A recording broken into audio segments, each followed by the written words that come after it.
Hello, everybody. Welcome to the All British Motocross Podcast from Dirt Hub with myself, Ben Rumbold, and Dirt Hub founder and owner Paul Ooten. And looking back on the final round of the British Championship there at Lyng, an amazing weekend there. Saw the champions crowned in MX2, the MX2 under 21s, and of course the 125cc Championship there. So yeah, cracking weekend all round. Very hectic worldwide for motocross with everything going on in the States and of course down under in Australia. So yeah, but for the British Championship, Lyng, a really nice weekend by the looks of it. Been watching the live stream back, and yeah, Paul, looked like it was a really good weekend over there in Norfolk. Yeah, it did. And obviously, I can't drive at the moment. Long story, everyone. But yeah, so I couldn't be there. I would have been there for sure at the final round. So yeah, had to watch it from the stream again. They've done a good job with that. So enjoyed watching that. It wasn't just a hectic week for motocross. It was just a hectic week, full stop. British Enduro Championship finale, World Long Track Championship finale, Sidecar Cross Championship finale. The list goes on. To be honest, it's been one heck of a week at as I can tell you. So yeah, it's been good. But yeah, no, I think the British Motocross Championship has been. I know we said it quite a lot, but I will say I think it has been a good success this year.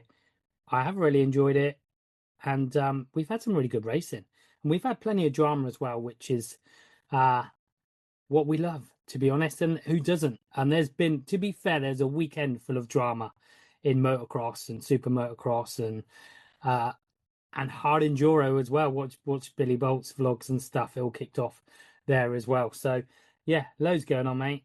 Always busy here, as you know. But obviously I haven't been traveling all over the world like you.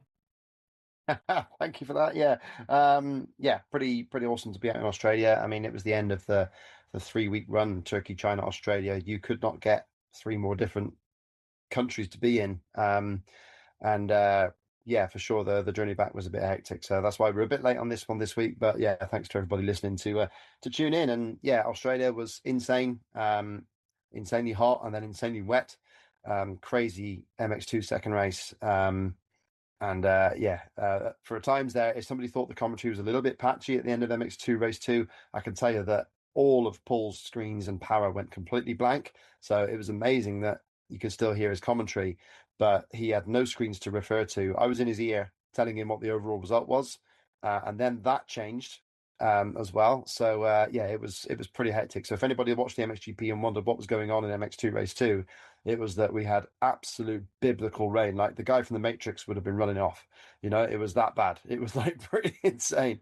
And yeah, so everything was a bit haywire out there in Oz. But yeah, otherwise, really nice GP, really good place to go. So yeah, they're announcing that they're back there again at least next year, and I've heard for quite a few years after that. So yeah, they made a success of it, and it's a lovely place to go if anybody fancies a long journey.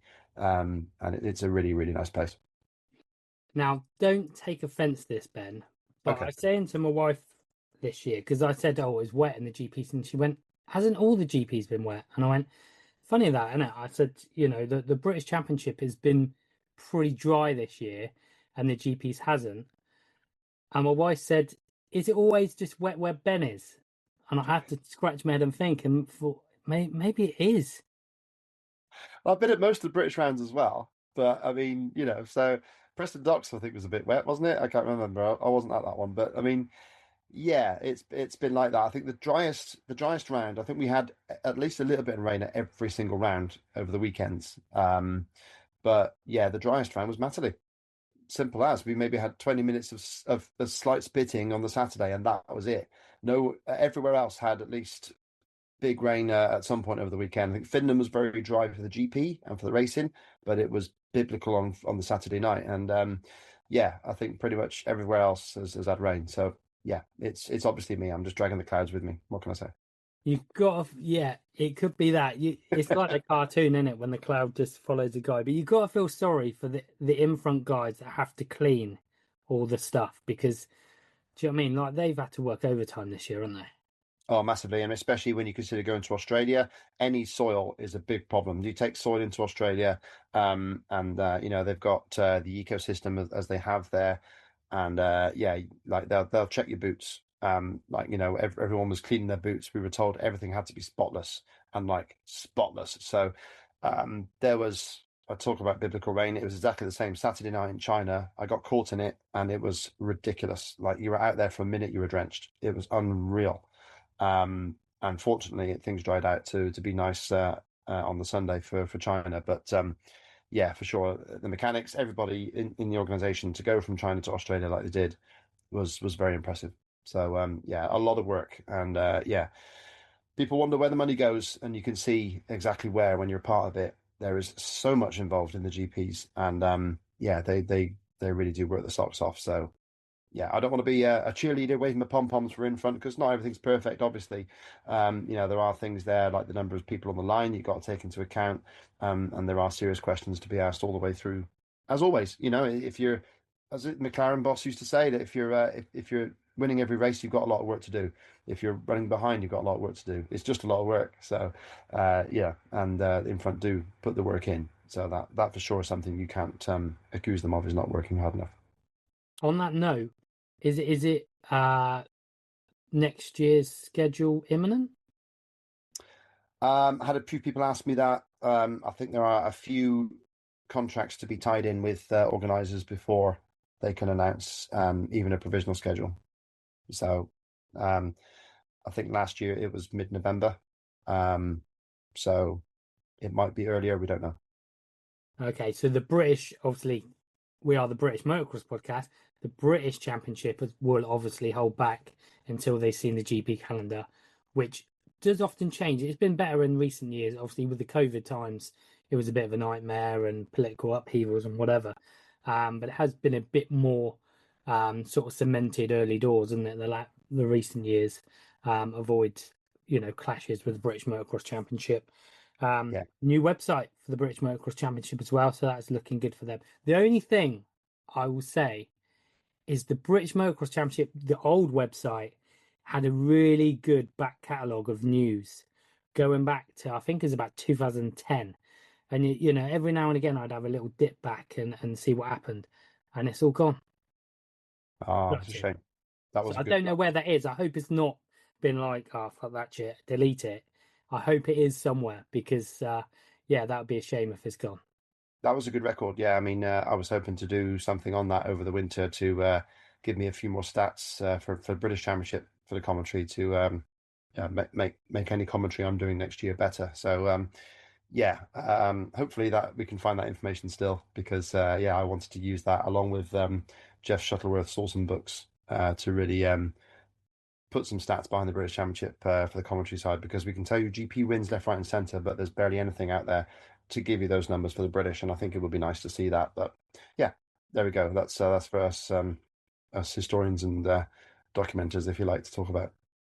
Talking of stats, so Conrad Muse then, MX1, if it weren't for Hurlins, it would have been a perfect season. Conrad, That's what Jeffrey does to you, though. yeah, He'll mess up anyone's stats but his own. yeah, yeah, he just, yeah, he's a bit of a stat king, isn't he? Really, he's He loves racking it. up the Yeah. the wins and GPs and stuff like that. But Conrad Muse in MX1, um, just doing Conrad Muse things really. Um, Adam Sterry, to be fair, looked very good, which we thought he would. But Conrad already had the title under his belt. There's no way. Although I have to admit, the second race I did for about 4 seconds. I reckon I doubted Conrad. Okay. I mean, he rode through issues in race one. I mean, he was quite clear about that. Quite interesting how the live stream showed him talking to Jeff before they knew they were on camera. So, yeah, that was quite entertaining because, yeah, you saw there that he was struggling with sticking throttle, as well as a stone got in his brake at one point. But yeah, he dealt with the issues there as Conrad does. Came through well because he didn't start the very best in race one. Um, and yeah, he's just got too much pace for anybody in the British right now. And that's the simple fact. So we hope, as always, keep his fingers crossed. Nations ahead of us that Conrad can deliver that kind of speed and show some people in America what he can do. Because I'm sure that will be there will be lots of talks about what he can do next year if he's over there. So yeah, fingers crossed, Conrad puts in a really good show in the British team colours. Yeah, it's going to be exciting to see. As we've already had a pre-discussion about it. We always pump for the nations, and yeah, Conrad's been unreal, and yeah, the Crendon team, they're so deserving of it themselves because that team just works so hard, and everything they do, from the PR, the socials, the presentation of the riders and the team at the events, they do set the bar. And let's be fair, no one's really on a consistent basis, no one's really matched them, in the last, I don't know, 10 years, would you say? Yeah, I think that's a fair point. Yeah, I mean, they've changed title sponsors a couple of times, but they've also been doing very well to keep those on board recently as well. Shifting straight from Tommy Searle to the Conrad era now. So yeah, they've consistently kept themselves up there. Obviously, a massive. I know it was a big regret of Dave Thorpe's that Jake Nichols lost that title because of injury to Bob Rochef. That was a real shame for him. But yeah, apart from that, really they've been absolutely solid. So yeah, and they've got the right rider on there right now. So where we go from here, we don't know. I've heard rumours that a number 84 is going to be in red next year, certainly the GP level. Um, but there's also talk of him doing British Championship. Some people say he is. Some people say it's too much commitment. So yeah, make of that what you will. But yeah, either way, without any involvement from the foreign invader, if you like, then yeah, Conrad's been pretty untouchable. And even when Hurlings has been here, Conrad still was quicker than him at Duns, and certainly in one of the races where he had a bad start. And if Conrad can ride like that at the top level on a consistent basis, we'd be talking about a title challenger at GP level. And that's obviously we all know that's the Conrad story. He said himself he gets a lot of stick for it, but it's just because he's so fast, and that's how it is. So, but yeah, for sure, British Championship, he's nailed that again, and yeah, fair play to him. What more do you want? Yeah, no, absolutely. That's his job, essentially, is to win the British title. That is what he's paid to do, and he's done it, pretty darn well. Again, so fair play to him. Um, so championship standing wise, he took it in the end by 65 points over Adam Sterry. Adam Sterry was then 34 points ahead of Josh Gilbert. Yeah, I think Josh has had a solid season. Again, third overall at Lyng behind Adam Sterry, who was second. Those three have been pretty, in terms of our predictions, really, take Jeffrey Hurlins out of the equation. They've been pretty much the top three on the podium and the three that we've been picking really all the way through. But Taylor Hamill starting to get a little bit closer. Um, I think there's hopes that he's going to be with the Dixon team again next year. Fourth at Lyng, probably pretty peed off with fourth, I would say, Taylor. But yeah, he's at the same time, um, he has had a good year. He's had, take out the early injuries. After that, he's had a real good run of staying injury free, which he really did need. And he goes into this winter now knowing that he was getting closer and closer to a podium.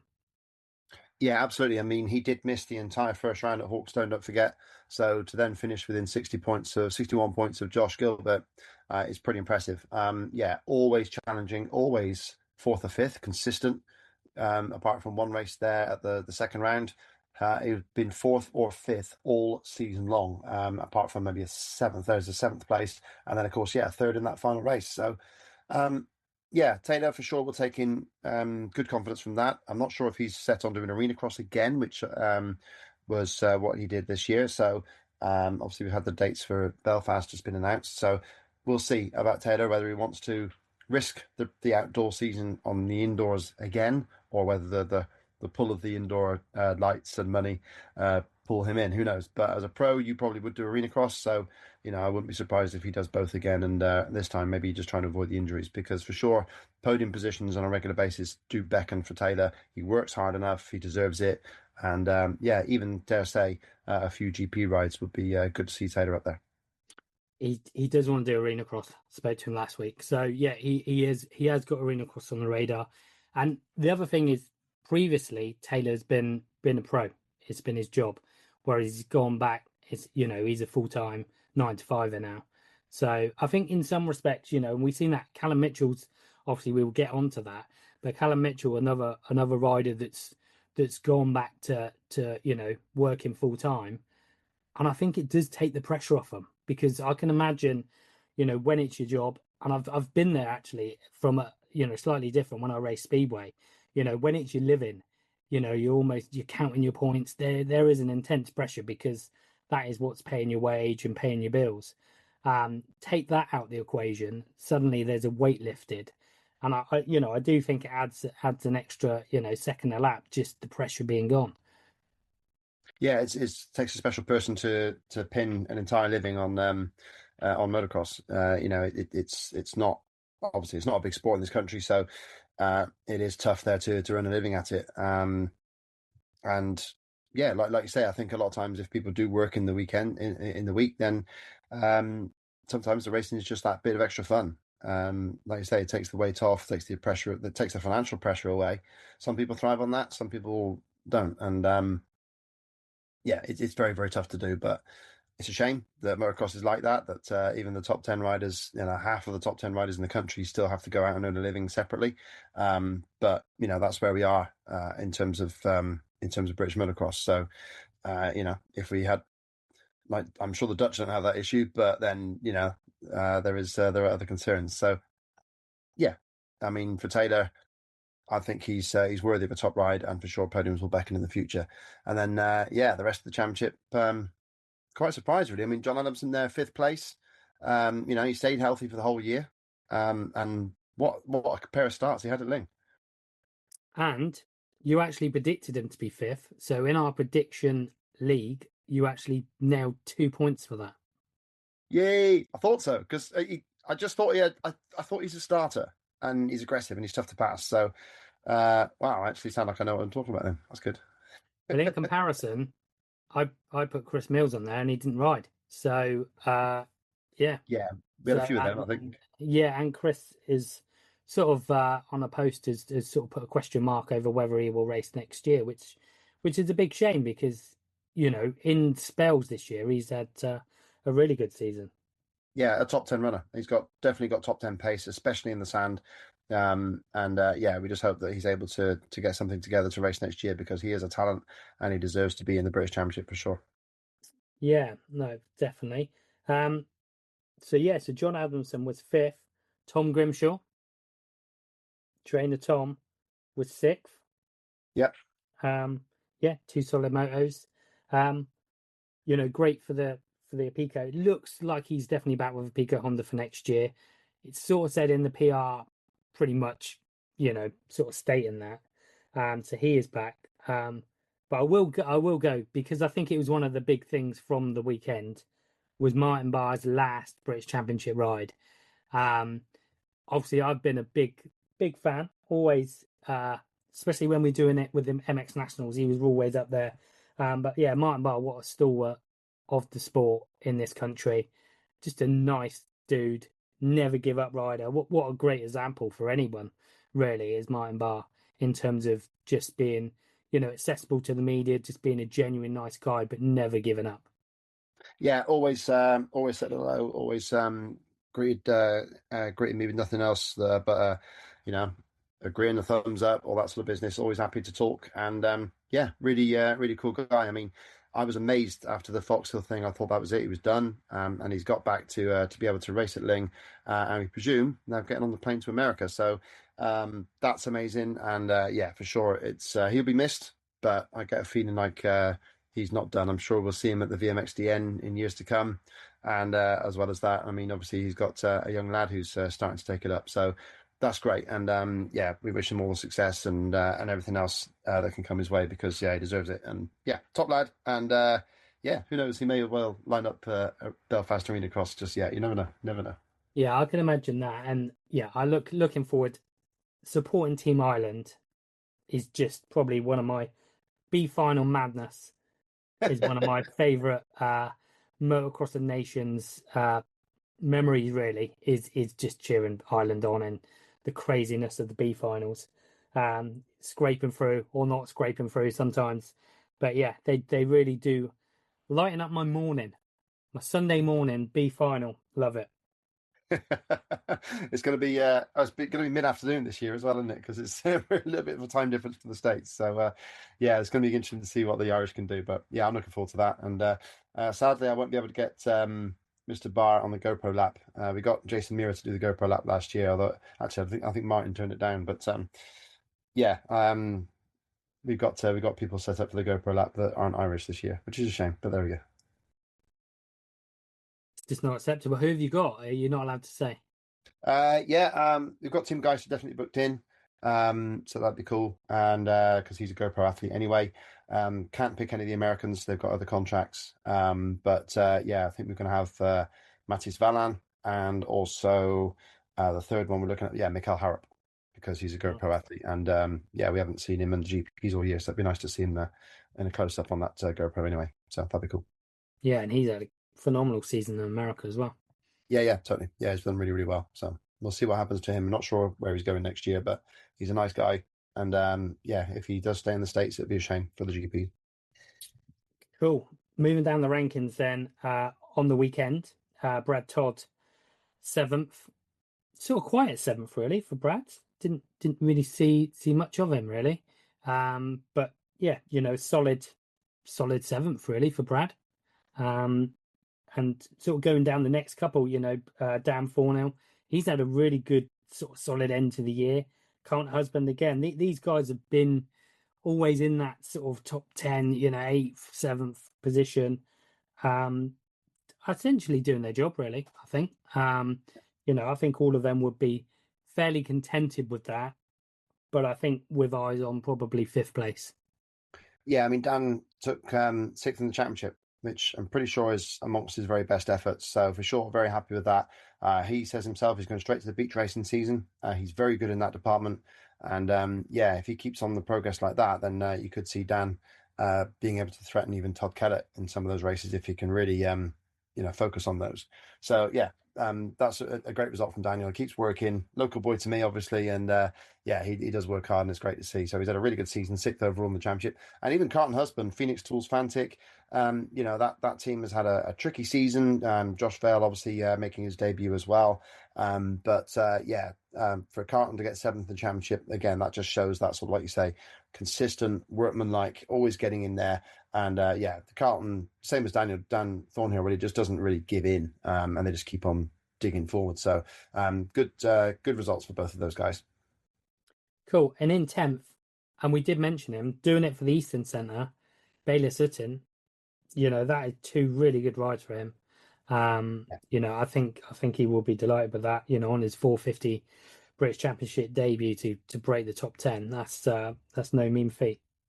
Yeah, very underrated young rider. He does tend to stay in that Eastern Centre, which is a real shame because I think nationally, I begin again showing 10th overall in your first MX1 championship in amongst that company. That's pretty sweet. So yeah, Bayliss has got some serious abilities there for sure. Many good years ahead of him in the Eastern Centre, and if he can get a package together to do the full British Championship, that would be really nice to see because he's definitely an asset to the series. Yeah, and another rider that had a great race, a couple of really good races. Travis Steele's in 11th. Another rider that's sort of quietly gone about his business, but has been notching up good results. Yeah, Travis. As I think he must be in his early 20s because he was still racing the youth when I started commentating on the British in about 2021. So for sure, he's no older than 22 or three. I'm pretty sure of that. And yeah, it's solid rider who's gone straight to the 450 class, enjoys it, likes the bigger bike. He's had an injury in arena cross last year that was pretty bad, but he's gone over that to get back into this sort of position. So yeah, good rider, and again one of those that we need in the backbone of the sport to keep the British Championship strong. Yeah, for sure. Anything else you want to mention about MX1 before I tell you Tell what the the sad scores are? tale. Scores on the doors in MX1. Yeah, I mean, Max Broadbelt put in a good 10th place in race two, so that was really good for him. That's a really solid result. Tom Murphy as well, 11th in race one. So yeah, these guys just keep working hard there. Charlie Cole had a bit of a sickener, but yeah, I'm sure he'll work hard in the winter. He's got the team behind him there to put the work in over the winter and improve on that because he's far better than 19th place. And yeah, Dylan Woodcock having a little outing there, 15th in one race, but otherwise a little bit disappointing for him. So yeah, it's good to see healthy 30 plus rider lineup. And yeah, for sure, British Championship in MX1 has been strong this year. Obviously, we've got the position at the moment where we've got a dominant rider. Can't do anything about that. But at least Conrad makes it interesting sometimes by having bad starts. Yeah, that does help for sure. And maybe, like you said, if the rumor is true, which I reckon I'll give you about 50-50 on your rumors. 50-50 rate. So if the rumor is true, 84 is going to be on a red bike during the British Championship. Will they pitch him under the same awning, do you think? Well, that's the debate. That is the argument. We don't really know yet. I think That'd be that an is possibly the problem because you know his new team will have to deal with what his schedule is. Obviously, there's stories going about where KTM said no, you're not riding, and then he's gone and bought a bike from a dealer and then gone riding anyway. So you know that sort of side of it is going to be interesting to see how he fits in with this new environment. I mean, who knows? Who That knows? is really nice to hear that he just wants to ride his bike. Fair He play always to does. him. Yeah, he's Yeah. always just wanted to get on the bike as much as possible, and yeah, it's pretty mad, but that suits him, and you can't argue with the results.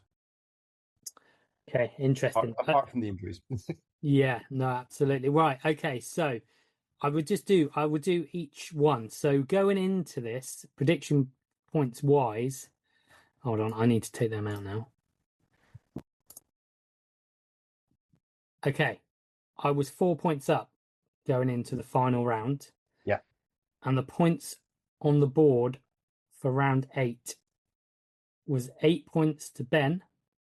this is an MX1. Yeah. This is just MX1. We'll do MX2. I'm building it up. I'm dragging it out. Okay. Okay. Um, and 8 points to me.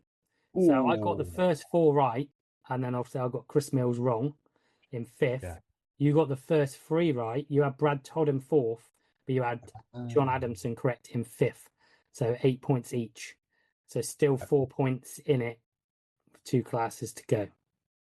Yikes. Yeah. And MX2, you got to remember there was a lot of riders that didn't rock up in Oh the my end. lord.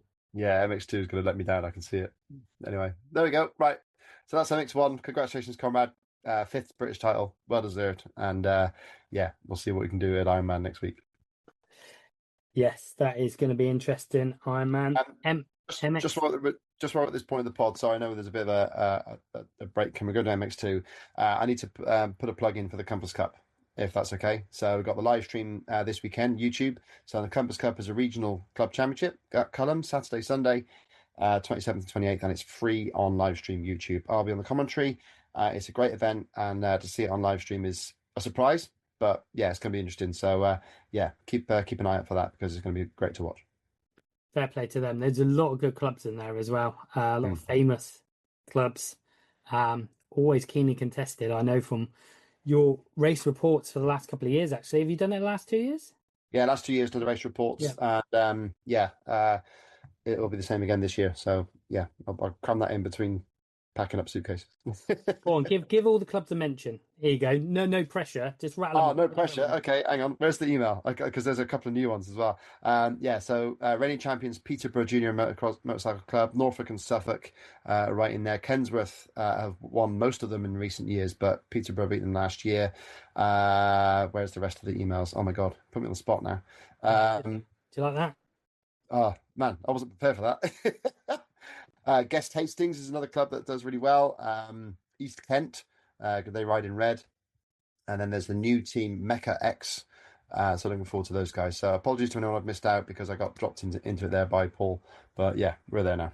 You can blame me. Either way, it's going to be good. The crowd gets behind it. There's everyone gets the proper graphics on, change their numbers. There's a lot of commitment, a lot of work goes in. So yeah, it's going to be really good to see them go well. Cool. And there will be a link on the website to the live stream and a list of teams. So you will all be on there. So MX2, mate. All you can say is Callum Mitchell. Yeah, he shook it all up. Brilliant work. Brilliant riding. I mean, the What? first race just gone. Second race, okay. He got shoved aside by Ollie, but then came back, and then Oriol Oliver obviously took the win. But yeah, what a ride from Callum Mitchell, and what a brilliant way to finish the season. Yeah, phenomenal. And I know I say it, and Callum doesn't really mention it, but not only is he doing a full-time job, right, and racing motocross at pro level, he's also racing speedway. Now that is not, going quitting motocross and then going to race speedway is one thing. Doing both is a different thing entirely. I can't even say that word. Sorry, I'm not even going to say it, but it's a different thing Entirely. completely. Um, Fair play to him for doing that, and he's doing all right at speedway as well for Kingsland. So yeah, that takes some doing, and yeah, how much did it mean to him as well? No, you can see that great post-race interview. Who really, really happy with it, and rightfully so. He puts a lot of work in, big effort. He went around Europe for the last couple of years before coming back to the UK this year, and yeah, it shows in his riding. He's got the experience when he got to the start. He didn't get flustered, and even when Ollie went past him quite forcefully on that good lap, which is, to be fair, on a side note, really good to see Ollie putting in that sort of aggression. And then yeah, but it didn't knock Callum off his stride. He stuck in there, and yeah, equal top points on the weekend, just the tiebreaker to Oliver. That's a GP rider. That's a top 10 GP rider, nearly a race winner. And he's up and amongst them. So brilliant riding from Callum. And yeah, he's got to feel very happy with that. Great way to set up your winter training program with that memory behind you. Yeah, and for the team as well, because they've come back into it. Obviously, I remember them back in the day with Oakleaf Kawasaki, wasn't it? And they really had a pretty big setup and were really impressive. And then had a few years sort of off and a bit quiet, but they've come into it, and I think they've come into it less serious. Um, you know, we've seen them in Scotland, Yeah, and that, with the their hats. garb on, yeah, with the hats on. But yeah, I think we're talking about riders taking the pressure off themselves. I think they have taken the pressure off themselves. I think it really, it means a lot to them, and I think in their previous sort of time, it was very serious. Whereas I think now that the pressure's off them, and I think as a whole, you look at their side of the paddock, and they're having a ball.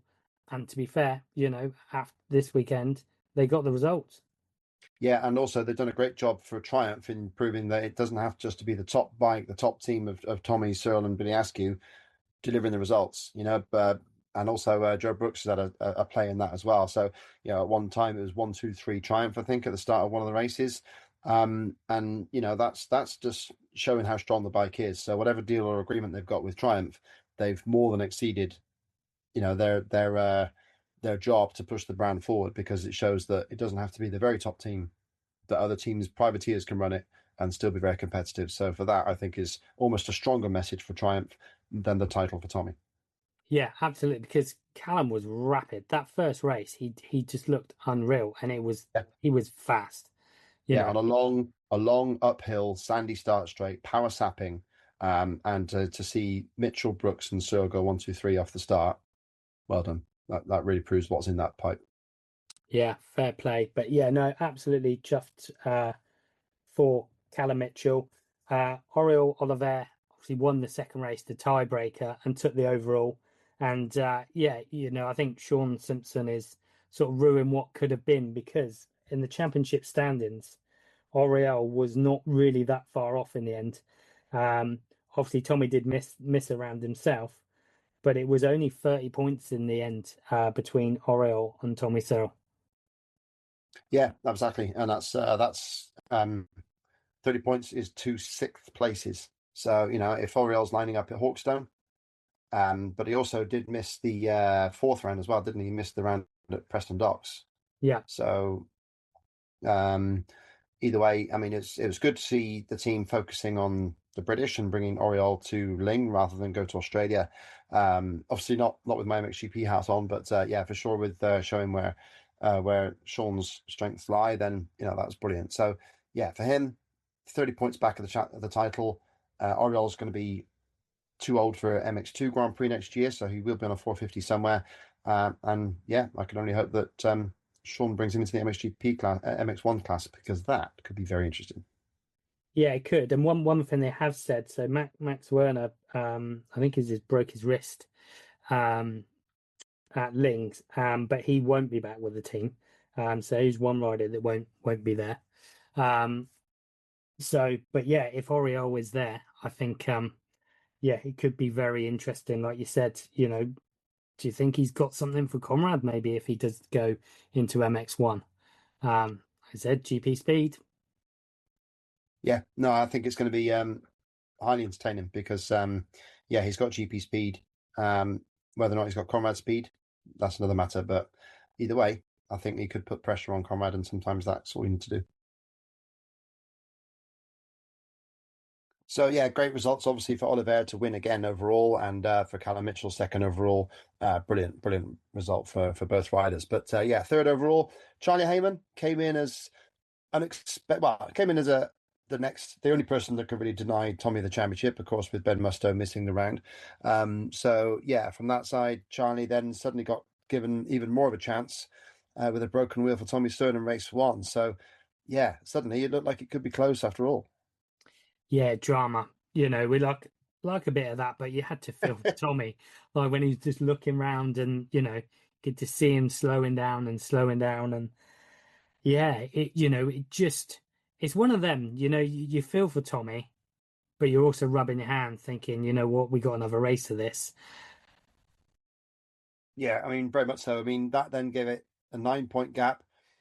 So that still would have been a tall order because if Charlie would have won the race, and Charlie hasn't actually won a race all year. So, if Charlie had won the race, that still would have left Tommy only really needing fifth place. But yeah, in that crowd and that class, that could have been tricky, and that's exactly where he finished in the end. Even though, yeah, Charlie obviously a third and a fourth got him third overall, and that's another good podium for Charlie. But I don't think he expected to be a title contender, especially going right the way to the round, the only contender.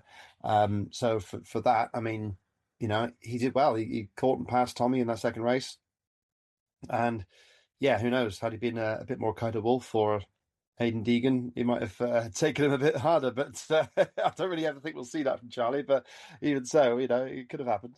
You know what? I was wondering that, and the other thing was suddenly there was pressure on Tommy, and as he said, on I think it's either the post race or on his vlog. Obviously, he was worried about it happening again. So Mm. he's trying to ride sort of keeping his wheels on the ground as much as he could and not land heavy and stuff like that. So it did take its toll on Tommy quite a bit. Like I said, what would have happened if yeah, Charlie had got a little bit wild and took him out. Um, yeah, it would have been, would have made it a nice triple of a weekend in terms of MX2 having that, across the board. Very interesting weekend for that. But like I said, you wouldn't. I'm sure there's certain riders that would have, but like you said, you can't really see Charlie Hayman being that type of rider at all. No. Um, but yeah, it would have been quite interesting to have seen that scenario happen in the British Championship. Yeah, I mean, if you're looking at it from Charlie's perspective, at the start of the year, if you just said, Charlie, you can have second place on a plate, sign here, he would have signed quite quickly. So, second place in the championship is still a great year for Charlie after a rough couple of years in the adult classes. So, now he can go into the winter knowing that he's strong. He could well be a title contender for 2026. There's no reason why not. The next step for Charlie is race wins, and hopefully, please go to Europe, do the EMX classes. Please get yourself up there into GP level because I would love to see what he can do. He has got, I think he's the kind of rider who could just eventually get to the pace where he just disappears. I think he could well be that good. So yeah, we'll see. But I mean, yeah, we don't know where his focus is, what he wants to do, what his actual ambitions are. But I personally think it would be great to see him in EMS 250. His results at Matterley proved he's got the ability to be there. And yeah, for sure, an MX2 title contender in years to come. So yeah, he is back with the SC Sport Homes team, Husqvarna team next year. So I'm just putting something together actually on Charlie's win. And on his socials, the quote he's put: "I've looked up to Tommy Searle all my life as one of the best riders of all time, and now I'm racing him for the championship, even down to the last race." So yeah, it was a massive deal for Charlie Hayman to be, to go into that race. Like I said, at the start of the year, he would have took that without doubt. And I think, I think, going through some of the interviews we've done with him throughout the year, Matterley was the turning point. To be fair, I think he surprised himself a little bit, with how good he was there, and I think from then on, I think he stepped it up. Yeah, for sure. I mean, we know that team has a fondness for going to the States to race, and that's fair enough. And obviously that could well have played a part in his pace as well. So yeah, and obviously he's the under-21 champion, so that was great. That's a title, that's a red plate, that's a gold plate that he'll be able to have on his mantelpiece for the rest of his life. So that's brilliant. However, yeah, there are bigger prizes out there, and I hope that he chases after them because I think he's certainly got the ability to do that. I think he probably underestimates himself, and that could be a slight flaw maybe that he needs to work on because he's definitely got real talent, real pace, real ability. And yeah, let's hope he uses it to the max. And I think the big thing, and obviously it's proved that by the end of the season he's there, is that staying power, two consistent motos, and we've seen it, especially in EMX this year. The Brits, of having some good races and not so good races. But what, 2/5, 2/6 here and there, what, especially over the year, because EMX has been up and down all year long, hasn't it, throughout the field. If you can be a rider that can be consistently in that fifth, sixth, maybe a little bit higher all the way through, you're going to be a title contender at the end of the year, hence what he was this year. So, and I think Charlie's that guy. I think he's got consistent, smooth speed, no matter what the conditions, no matter what the track. And, that could bag you a championship. Yeah, absolutely. Definitely all the hallmarks of a good, smooth, solid riding style. And if you can ride like that, you're going to be consistent. He's not a hangout nine sort of person. But yeah, fingers crossed is all I can say on Charlie's side. I don't want to build the pressure up. I don't want to guess that he's going to do big things, but I know he's a great rider in the making, and let's hope he can bring that all the way through. Yeah, definitely. So he was third on the day, obviously British under-21 champion, vice champion in MX2. Fourth, as you've mentioned, was Ollie Colmer. And this, to be fair, we spoke about him before. He could do with a big round to sign off the year. This was that one, especially in the first race. He looked really, really good. Been called up to the Coupe de l'Avenir team as well for Team GB, replacing the injured Ben Musto. And I think that will be good for him as well. I think that's a confidence boost to be a leader. I think that will be a really good move for him as well. I think that will boost him. But yeah, to see Ollie come away with fourth from Lyng, I think that will be a really good. I know he wants a podium, but he was only a step away, and I think that he's going to come away from this year pretty pumped with that, I reckon. Yeah, for sure. I mean, third place, he's only got Oriol and Callum ahead of him, and good starts, which is the great thing for Ollie. I mean, he had great aggression to pass Callum on the opening lap there of race 2, so that was superb. And yeah, that's what we want to see from Ollie Colmer. So again, he can then build in. He's got that winter base there in Lommel. He's going to be pounding out the laps around the hellhole that is the GP track at Lommel, and brilliant. Let's see him build his confidence through the Coupe de l'Avenir, and then moving on through the winter into what's going to be a full season of MX2 Grand Prix competition. So he will be the sole Brit, I think it is, in MX2 Grand Prix next year. So that's superb, and yeah, get stuck in because certainly he's got a good chance of getting into the top 20 in the world there. Is he confirmed with Chambers Racing? That's what I've heard. Okay. No, that'd be great news if he is. I've heard that, yeah, he's going to be doing MX2 next year with Chambers. That's what I've heard. So no, that'd be great. Talking to Chambers Racing, so Glenn McCormack was fifth on the day, and in the end was fifth overall in the standings, just 2 points ahead of Colmer in the end. But yeah, Glenn McCormack, yeah, just again talking about solid all the way through. We said about with Charlie, consistent and solid. Glenn McCormack has been that all the way through this year, and fifth overall, I think is a phenomenal phenomenal achievement for him. Yeah, nice confidence booster before the Nations, where he rides for Ireland. Really looking forward to seeing him out there. I think he's come in with a much stronger season than the last time he rode for his country at RNA. So, yeah, I think for Glenn, I mean, him and Ollie being 2 points apart at the end of the year is exactly where they've been all year. They've been in each other's pocket. The amount of times I've seen them race each other has been hilarious. But yeah, Glenn, obviously a little bit older than Ollie. He's much more of an MX2 rider. I think Ollie's future lies 450 very quickly. But yeah, for sure, Glenn is a solid 250 rider, and fifth place in the championship is great. You know, that's a really good result, and well deserved with all his hard work.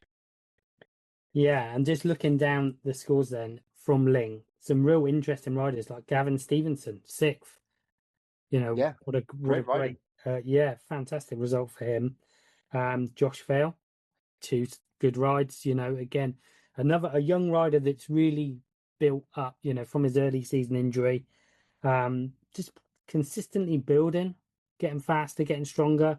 And I think going into next year, that those seventh, eighth, ninths are going to start to be fifth, sixth, maybe even higher. Yeah, I mean, for all the noise around Jamie Keith, you know, and deservedly so. Jamie's very fast, and moving on to 250 is going to be exciting to see what Jamie can do.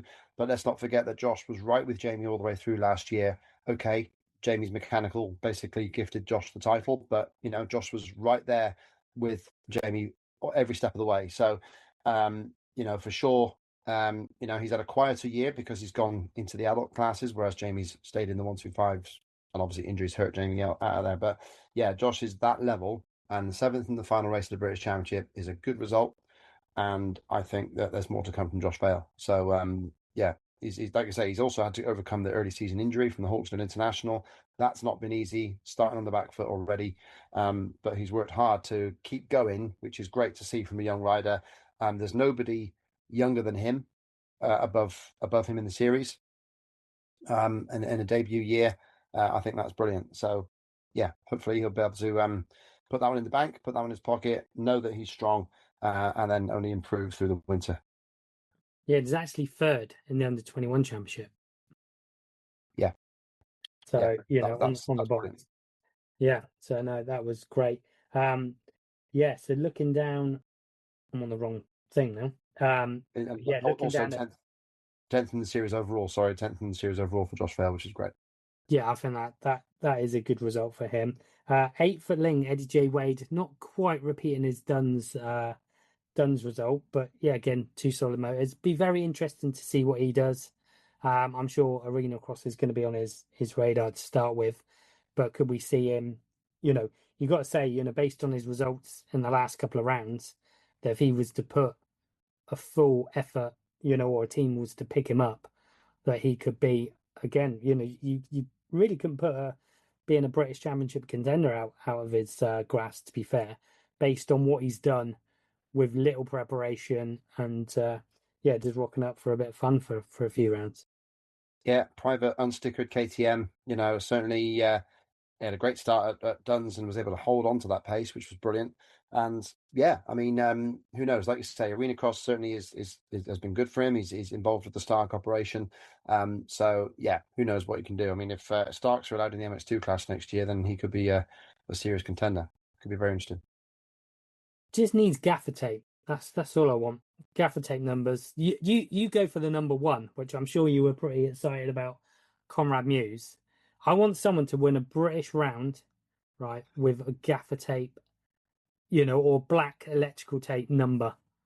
I think if it comes to that point, then it really will be a bad day for British motocross. I just want someone to do it now. I want someone to listen to this podcast and go, I'm going to win next week, and I'm just going to do it. I'm going to run it. Yeah, I think there'll be a lot of gaffer tape involved in some races this weekend. We'll see. So yeah, so ninth, Nev Bradshaw. F. Bradshaw. Wow. I Amazing. think he was on I can't remember what it was. It 252 stroke. 2016? Yeah, 2016. Unreal. Yeah, I mean, sad in one way, but yeah, you can't take it away from Nev. I mean, he's quick. I saw him racing Glenn Phillips in the British Vets Championship, and that was one of the best races of the year. So, yeah, superb rider, always puts on the line, and yeah, you can't argue with that result. Superb. Yeah, like you said, it's sad in one way, but you've got to remember, there was quite a lot of our younger riders missing.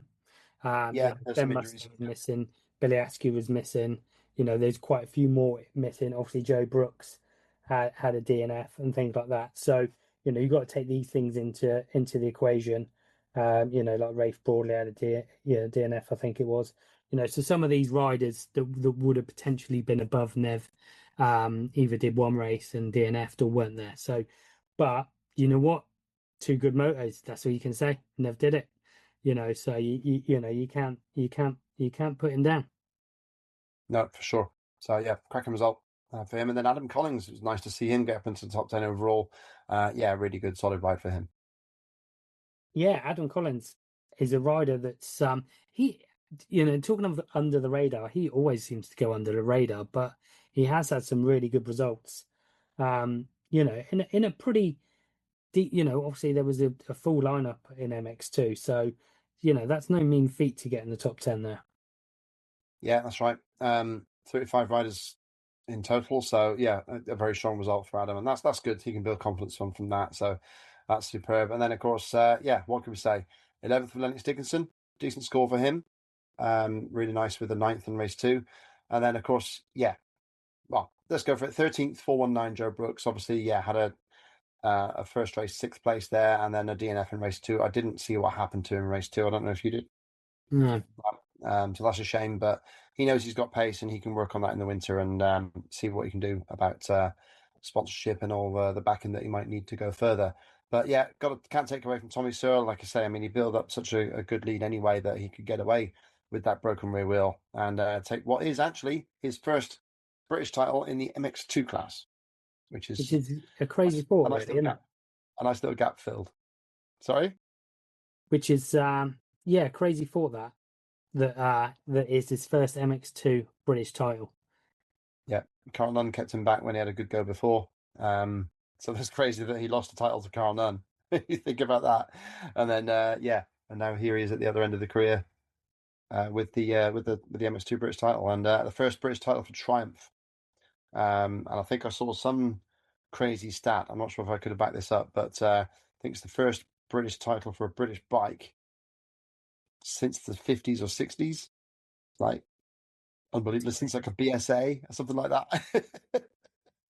Just giving it up to Triumph. To be fair, they won the British Enduro Championship at the weekend as well. So with Jamie McCanny, well, they come first and second. So yeah, it's a good weekend for Triumph in the British Championships, British bike. So fair play to them for doing that. But yeah, and a big up. We got to give it. I know I give a lot of praise to the Dirt Store Triumph team, but that they have really brought their A game to the series, really. And, like we said with the Crendon team, in MX2, the Dirt Store Triumph have really leveled up in everything they do.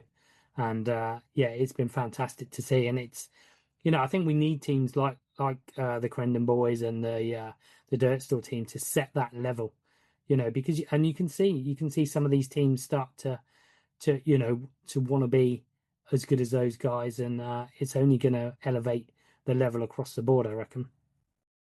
Yeah, that's it. Yeah, I mean, obviously Billy crashed out of things there, which was a shame that he couldn't finish his season. Ended up ninth in the points, which is no indication of where he actually really was in terms of his pace.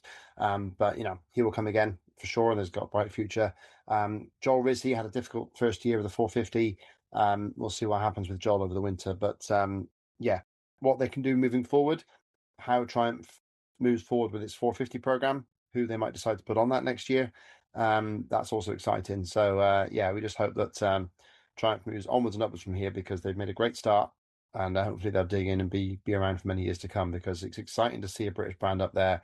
They're strong, they do it right. Their PR, obviously working with them behind the scenes, both at British and MXGP level, they really did give us great access to the factory and all that sort of business. So they're a brilliant organization, and I can't say how nice it is to have a bike with a British flag as part of its logo up there at the top end in world motocross, both sides of the Atlantic, and of course, yeah, winning everything at home like they have with MX2 and in the enduro category. So brilliant, brilliant, brilliant. Let's keep it going.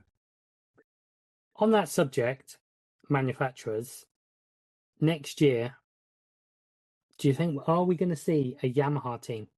Because we haven't had one since Cap Screens. Are we going to see a Ducati team in the British Championship as well?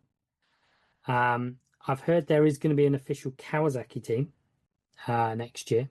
So yeah, could we see a few more manufacturers in the British Championship? You know, because it's been a good year. You know, they've had a solid year of coverage on the live stream. You know, these manufacturers going to see the value? It'd be really nice if we do. How nice would it be to have a Yamaha, Kawasaki, and Ducati team in the paddock as well? Yeah, it would be great. I mean, Ducati, I'm not really sure. They've got a 250 to develop as well, so we'll see what's happening with them. In the same way as Triumph, we've got the 450 to develop. So it would be nice. Well, obviously, yeah, it'd be great to see any involvement like that. Yamaha, they've been missed. You know, Cap Screens was a great team, and you know, it'd be great to see them return. I don't know if they're in a position to do that at all. But yeah, with Yamaha, all the involvement with the Blue Crew stuff, and there's so many young British riders on 125 Yamahas now, so they've got a good presence in that way. Are they then going to step it up by promoting those kids into the MX2 category, and even taking them up to an MX1 option? So that's the thing we'd like to see from Yamaha. Obviously, you know, Jeff Parrott's involved with them, so we'll see what we can do. I mean, all in all, I'm more Yamaha than I am most brands because of the family history, but it would just be so nice to see an official blue team again. But who knows? I mean, there's still struggling to fill that gap after Rob Hooper left the sport. So you know, can they bring it on? That's the question, and yeah, we can only hope so, because yeah, for sure, the British is getting more attention than it did, and yeah, I think it will definitely pay them, especially with how many youth they've got to bring on from their 125 career. Yeah, the Blue Crew, you know, like the 125 side of things has been phenomenal, hasn't it? And it's definitely got a conveyor belt of talent coming through. So yeah, like I said, it'd be nice if there is, you know, even if they just went 250 next year rather than 450, and just start to sort of see that conveyor belt come to fruition, really. Be nice to see. Yeah, for sure. So fingers crossed. Right, here's the drum roll then bit. Standings, right? How Okay, badly did I so lose? yeah, this wasn't great for either of us. I'm not going to lie. Um, you start off well because you had Oriol Oliver first. So big 2 points for you. I had Gosh. Ben Musto first, who didn't actually ride, kept that secret. Um, you know, we obviously didn't keep well enough informed from the Musto crew there. They didn't realise how important the curry is to us. You had Musto in second, and I had Oliver in second. So I only got 1 point, you got two. You had Tommy Searle in third, and I had Joe Brooks.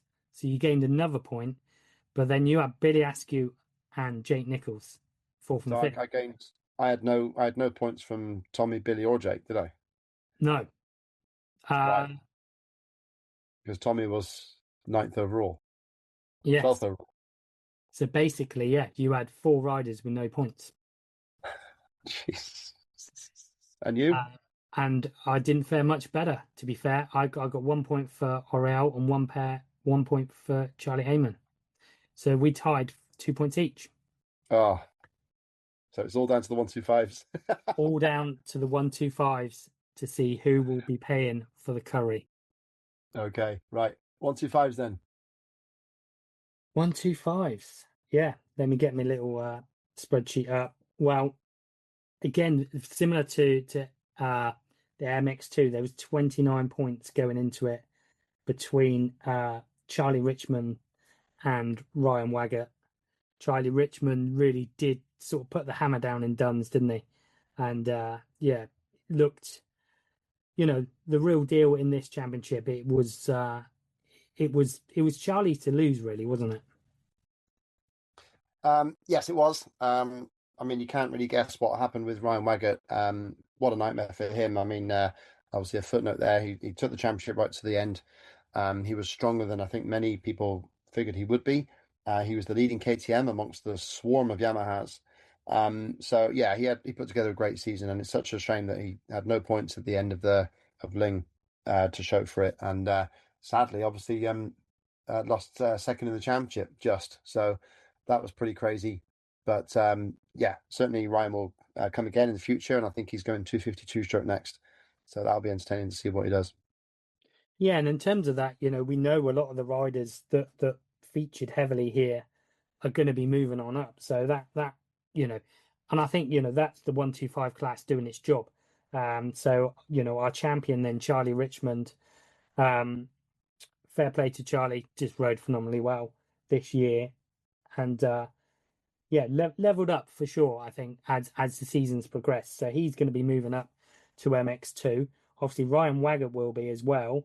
And as we said, Jamie Keith, who won that round earlier in the year, was the favourite at the start of the season. He is moving up on a Honda 250 into the pro ranks in a privateer setup, and will be making his debut this weekend, his pro debut at the Bridgestone British Masters at Foxhill as well, by the way, which will be interesting to see. Yeah, very much so. I mean, yeah, Jamie's got great speed. Certainly was not the year he wanted. But yeah, now going back to basics, as he said, him and his dad setting things up there on a 250 Honda, EMX 250 for sure, MX2 class in the British and under 21s, of course. So yeah, going to be one to watch for sure. But yeah, Charlie, can't take away from him. He's been in the shadow of Josh Vale in the past, and other riders that have been around him getting more plaudits, but he came through. And let's not forget how wide open this class was at the start of the year. Ryan Waggett with a double at Hawkstone, Jamie Keith with a double at Canada Heights, Drew Stock with a double at Blackshall, and then suddenly Charlie just comes through with this run of scores to ultimately take the title away from anybody. And yeah, won it with a steady first race at Lyng, and then after sealing the championship, run the gold number one and put it on the front. So that was superb. And yeah, winning the overall at the end of the day was actually was not the case. No, sorry, it wasn't. It wasn't the overall winner at the end of the day, but won that second race to really, yeah, make it nice and sweet for him. Yeah, and just looking at the standings, so our overall winner was Drew Stock from the weekend, and he has a really a phenomenal year. But when you look at the points, that is pretty painful because he was only 2 points off second overall, and yeah, tied on points for third, but ended up off the box in fourth.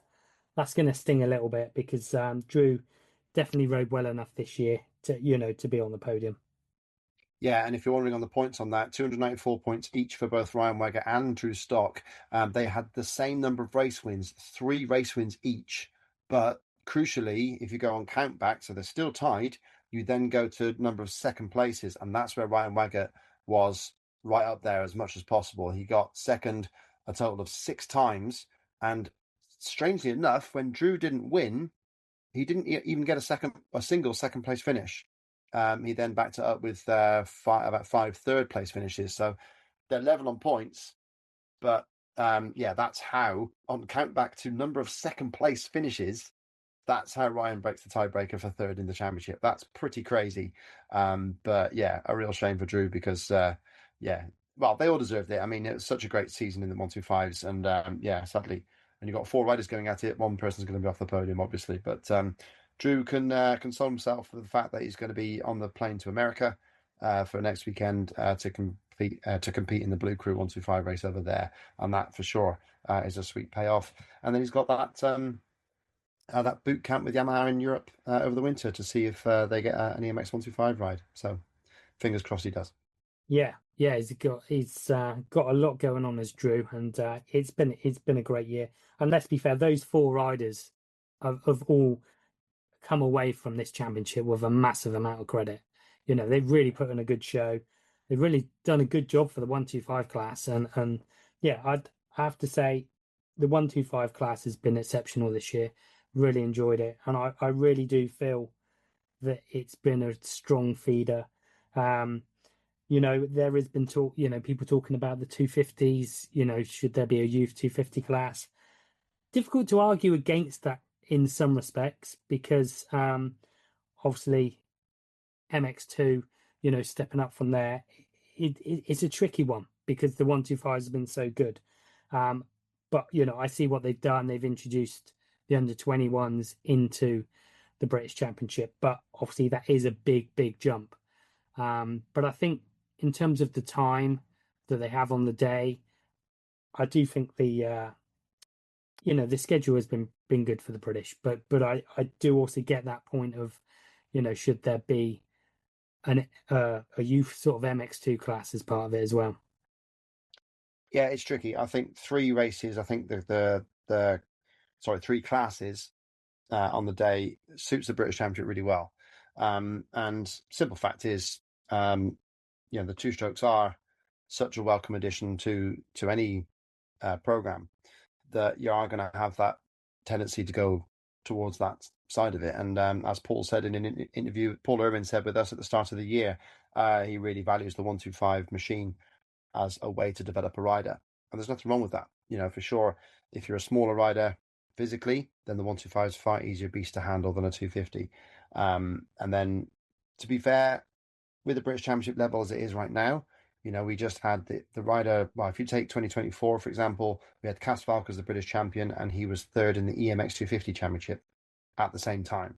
So that's the level that the British Championship is at right now. And these kids should be able to, if they're going to go anywhere in Grand Prix racing, they should be at the front end of EMX 250, which means then that they should be good enough to be at the front for MX2 in the British Championship. So that's the equation, and that's absolutely fine, because the 125 is a great way of getting kids into this British Championship arena, seeing what the pro riders do, getting themselves in front of the pro team managers and the manufacturers. So it's a way to get noticed. And for sure, all four of those riders have got noticed this year. And fingers crossed that they take that further in to make good pro careers and give us someone to cheer for at world level. Yeah, for sure. And talking to get noticed, Harry Lee has been maybe unnoticed a little bit because he's just been off of those riders, but he's not been unnoticed by us because we've always clocked that Harry has been consistently there, and another fourth overall from him at the weekend, which got him, I think that's fifth in the standings for Yeah. Harry Lee. That's a really solid year for him. On the day then, in fifth position, was his local to you, isn't he? Christopher Brunley? Yeah, Christopher Brindley, yeah, Gloucester boy, brilliant to see. And yeah, he's been really good all year on the KTM, completely private, up from the 85s as well. So it is his first year in the 125s.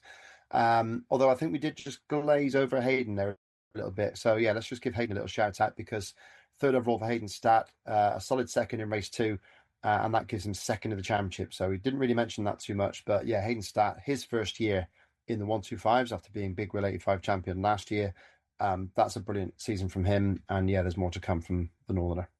Yeah, I don't think it looks like Hayden's on a first year on that bike. He looks No, like he's been on there a long time. He's had another ride at, the YZ Blue Crew second in the Europe Super Final. Yeah, he's had a in really good which year. in which he was the fastest. I mean, I was there in Sweden, and a small spill cost him that race because he was the quickest rider out there. So, fingers crossed he gets into. Well, there's still sorts of talk about him for next year, so I won't comment on that. But yeah, Hayden is an exciting prospect because yeah, he's also physically grown a lot this year, and that takes it out of a rider. And I shot up myself. I know that I had nothing physically when I was growing as fast as Hayden has. So yeah, he won't have that to deal with as much next year, and he could be a real force. Yeah, that's going to be interesting to So, see, like I said, where he goes. To be fair, third but overall. sorry, yeah, but yeah, third overall from the day and the second on the championship, and yeah, Harry Lee flying the flag for Fantic, done supremely well to get to fifth in the championship, and yeah, back to Chris Brindley, did really well, and I think he'll be a podium man next year. Zane Stevenson sixth. I actually did have him in my, well, we're going to look at that in a minute. In my predictions, I did have him on fifth, so he was one spot off. Rumor is he might be going 250 next year as well. Fabian Junior Morrison in seventh. That's a really good result for Fabian. I remember little Fabian riding our Supercross and Airborne Gunner and Rocket till sundown. So to see him on a 125 is great. Seventh position from him is a really good result. Two good motos. Jack Evans in eighth. Ninth was Lucas Moncrief, who had a second in race one. Lucas obviously got a couple more years in this class as well. So I think next year, with some of these riders nudging up, Lucas will be a surefire title contender, I reckon. Yeah, I mean, again, first year in the 125s, he's been battling away on 85cc Kawasaki's against all the KTM's. He's been battling away for years as Lucas, and now on the 125 Yamaha, so equal machinery to everyone else. And to take second in that first race, that was a brilliant, brilliant ride. So it's a real shame what happened in race two, but yeah, he knows that he can go into the winter looking good for a strong result next year, because for sure, between him, Stat, Brindley, a couple of others who are sticking around, Fabian Junior Morrison included, then yeah, that's a really solid championship. And Finney Pickering's also in that equation. So next year's looking healthy as well, with the likes of yeah, those guys going in there. And Lucas can make starts, so that is gonna be Yeah, such a big thing to have, and up your sleeve really. If you can make a good start, and if he's so young, he just got to iron out some of those little things. Yeah, one to watch for sure. And 10th, round out with the top 10 was Harvey Collins. yeah, great work from Harvey. Again, pretty sure that was his first race on the 125 as well. So that's pretty cool. Cool. Right. How Curry badly did I time. do? So it's all down to this. So we were level MX1, MX2, and I was 4 points up. So basically, you needed a storming prediction in the 125s. We both had Charlie Richmond to win. So that got us a point each. So yeah, you didn't gain any there. You had Okay. Ryan Waggett in second, and I had him in third. So no points for us on that one, because obviously two DNFs were in with mechanicals. I had Drew Stock in second, so I got 1 point for that, and you got Drew Stock in fourth, so 1 point each for that. So you didn't gain anything on that one, and then you got Hayden Stack right, so you got 2 points for Hayden Stack in third, but you Not had enough, Charlie Gibbs Green in fifth, and I had Zane Stevens in fifth. So you won the 125s from 4 points to 3. but But it's not enough. sadly, Oh, it's not enough. I'll take the title by 3 points. oh no! That I means I think got to go all the way down there. every point is another curry, isn't it? So we'll do a No, curry, we'll do one in no, no. Gloucester, we'll do one in Weymouth, we'll do one maybe Touchwood, Matley, or something like that. Unreal, unreal. Well done. Congratulations. Thank you very much. The boss That's the takes only it. thing I've won this year, so yeah, I'll take it. I'll take the glory. Nice one. Okay, cool. All right, we'll sort that one out. So yeah, there we go. Yeah, great year all round, the British Championship. Obviously, we've got the nations to come, but yeah, let's have a word on the British Championship in total. Three great champions there, and yeah, all to play for 2026. Really looking forward to next season now. Yeah, I've already started my spreadsheet on where who's riding for who for next year. So yeah, it's going to be interesting. I think that MX2 again is going to be interesting because of the riders that we've just been mentioning in the 125 class moving up. People like Tommy getting a little bit older. We know he's going to defend his title. So yeah, I think it is definitely going to be interesting. But yeah, it's been a fantastic year. Loved following it, and yeah, cheers for doing the show with me, Ben. Really, really enjoyed previewing and going over all the British rounds this year. Yeah, it's been superb. Thanks to everybody for tuning in, both regulars and one-offs. We will deliver you some podcasts over the winter, we're sure. So in the meantime, thanks for listening, and see you next time on the All British Motocross Podcast from Dirt Hub. Keep tuning in to dirthub.com for your off-road news.